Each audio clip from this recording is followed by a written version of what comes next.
Hello friends, welcome to மாங்கனி சமையல். இன்னைக்கு நம்ம மாங்கனி சமையல்ல ரொம்ப ரொம்ப ஈஸியா செய்யக்கூடிய ஒரு ஹெல்தியான ஸ்வீட் ரெசிபி சுசியம் எப்படி பண்றதுன்னு பார்க்கலாம். இந்த சுசியம் ஒரு 15-20 நிமிஷத்துல டக்குன்னு செஞ்சு முடிச்சிடலாங்க. இதுக்கு தேவையான பொருட்களும் ரொம்ப ரொம்ப குறைவு தான். பிகினர்ஸ் கூட சுலபமா செஞ்சு முடிச்சிடலாம். சரி வாங்க, இப்ப சுசியம் எப்படி பண்றதுன்னு பார்க்கலாம். சுசியம் பண்றதுக்கு 1 கப் கடலைப்பருப்பை அரை மணி நேரம் நல்லா ஊற வச்சு எடுத்து வச்சிருக்கங்க. நம்ம கடலைப்பருப்பை ஊற வைக்காம கூட செய்யலாங்க. ஆனா ஊற வச்சு செஞ்சோம்னா கடலைப்பருப்பு சீக்கிரமா வெந்துரும், நமக்கு டக்குன்னு வேலை முடிஞ்சிடும். இப்ப இந்த தண்ணியெல்லாம் வடிச்சிட்டு குக்கருக்கு மாத்திரலாம். ஒருவேளை உங்களுக்கு கடலைப்பருப்பு ஊற வைக்கிறதுக்கு டைம் இல்லை அப்படின்னா மட்டும் அப்படியே சேர்த்திக்கோங்க. இப்ப இதை மூழ்கிற அளவுக்கு தண்ணி சேர்த்திடுங்க. தண்ணி அதிகமா சேர்க்க வேண்டாங்க, கரெக்டா கடலைப்பருப்பு மூழ்கிற அளவுக்கு சேர்த்திடுங்க. இது வெந்துச்சுன்னா நமக்கு சரியா போயிடும்.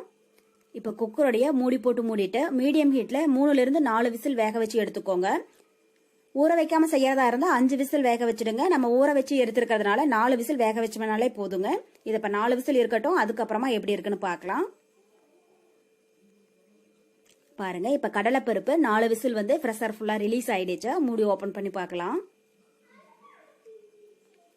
கடலைப்பருப்பு நல்லா சாஃப்டா நல்லா மலர்ந்து வெந்திருக்குங்க. 4 விசில் விட்டீங்கன்னா இந்த அளவுக்கு நல்லா மலர்ந்து வெந்துடும். இப்ப இதுல இன்னும் கொஞ்சம் தண்ணி இருக்குங்க, இதை வடிச்சு எடுத்துடலாம்.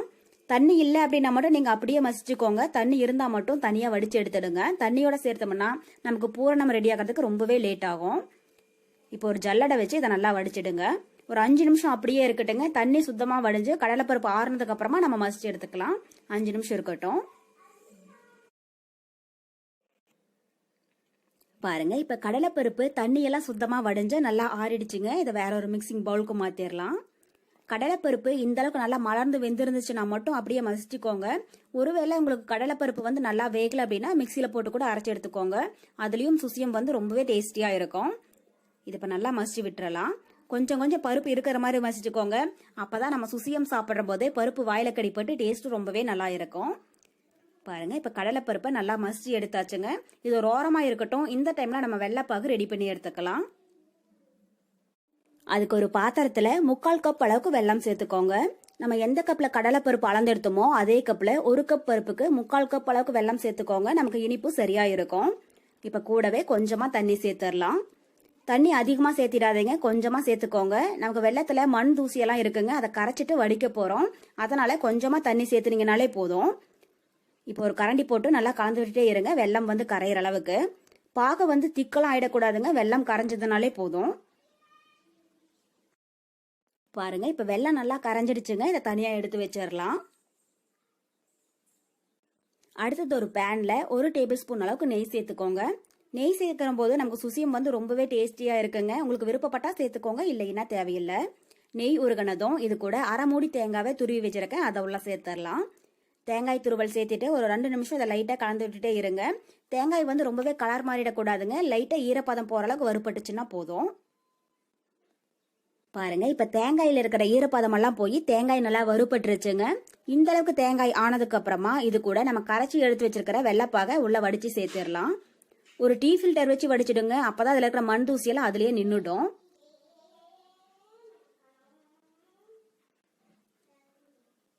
பாருங்க, நமக்கு வெள்ளத்துல எவ்வளவு மண் தூசியெல்லாம் இருக்கு. அதனாலதாங்க இந்த மெத்தட்ல நம்ம செய்யறோம். ஒருவேளை உங்களுக்கு வெள்ளம் சுத்தமா இருந்துச்சுன்னா கூட இது மாதிரி கரைக்க வேண்டியதுல நீங்க டைரக்டா அப்படியே சேர்த்துடலாம். இப்ப வெள்ளைப்பாக உள்ள சேர்த்துட்டு ஒரு 2 நிமிஷம் இது மாதிரி நல்லா கலந்து விட்டுட்டே இருங்க.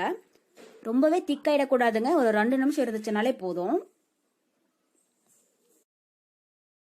பாருங்க, இப்ப தேங்காய் வெள்ளைப்பாகுலயே ஒரு 2 நிமிஷம் நல்லா வெந்துடுச்சுங்க. இது கூட நம்ம மசிச்சு எடுத்து வச்சிருக்கிற கடலைப்பருப்பை உள்ள சேர்த்துடலாம். கடலைப்பருப்புல கொஞ்சம் கூட தண்ணி இல்லாம வடிச்சிட்டு இந்த அளவுக்கு கெட்டியா மசிச்சு சேர்த்துக்கோங்க. அப்பதாங்க நம்ம பூரணம் டக்குன்னு ரெடி ஆகும். தண்ணியோட மசிச்சு சேர்த்தனோம்னா நமக்கு பூரணம் ரெடி ஆகிறதுக்கு ரொம்பவே லேட் ஆகும். மசிச்ச கடலைப்பருப்பு உள்ள சேர்த்துட்டு ஒரு 5 நிமிஷம் இது மாதிரி நல்லா கலந்து விட்டுட்டே இருங்க. அப்பதான் கட்டி எதுவும் விழுகாம இருக்கும். ஒருவேளை உங்களுக்கு கட்டி ஏதாவது விழுந்துருச்சுன்னா கூட கரண்டியில அமுத்தி விட்டுருங்க. பாருங்க, இது மாதிரி கலந்து விட்டுட்டே இருங்க, அப்பதான் அடி பிடிக்காமலும் இருக்கும்.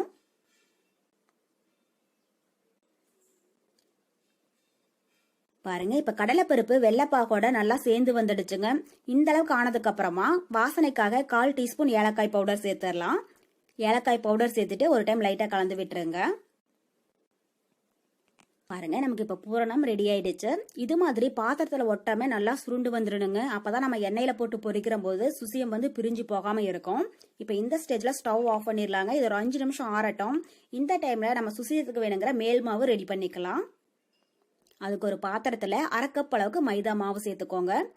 நம்ம எந்த கப்ல கடலைப்பருப்பு அளந்து எடுத்தோமோ அதே கப்ல 1/2 கப் மைதா மாவு சேர்த்தீங்கனாலே போதும். அதுவே நமக்கு சரியா இருக்கும்.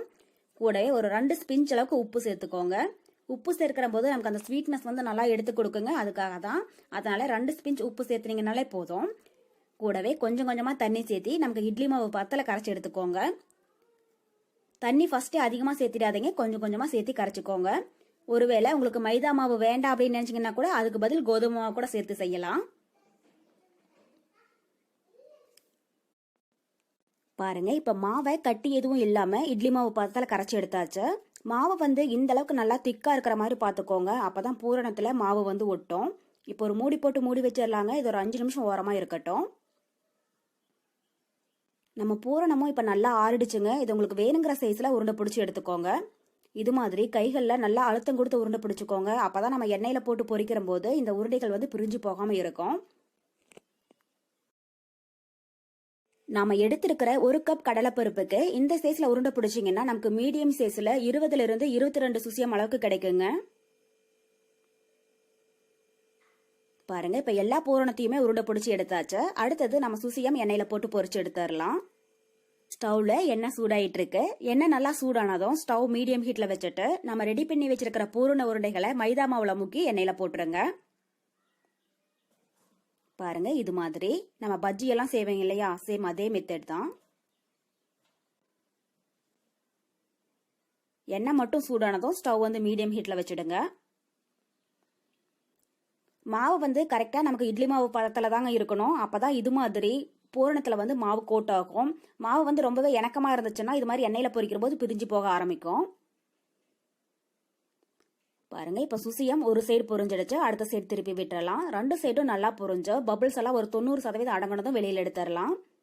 ரொம்ப நேரம் கலந்து விட்டுட்டே இருக்காதீங்க. இது மாதிரி லைட்டா திருப்பி விட்டீங்கன்னா போதும். பாருங்க இப்ப சுசியம் வந்து கொஞ்சம் கூட பிரியாம 2 சைடும் நல்லா கோல்டன் ப்ரௌனா பொரிஞ்சிடுச்சு.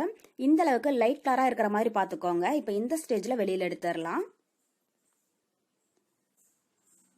இதே மாதிரி எல்லா சுசியமுமே பொரிச்சு எடுத்துக்கோங்க.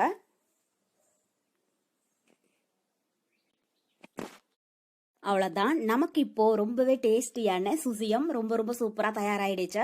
கண்டிப்பா நீங்களும் இதே மெத்தட்ல செஞ்சு பார்த்துட்டு எப்படி இருக்குன்னு கமெண்ட் பாக்ஸ்ல சொல்லுங்க. என்னுடைய இந்த ரெசிபி வீடியோ உங்களுக்கு பிடிச்சிருந்தா மாங்கனி சமையலுக்கு சப்ஸ்கிரைப் பண்ணுங்க. நன்றி.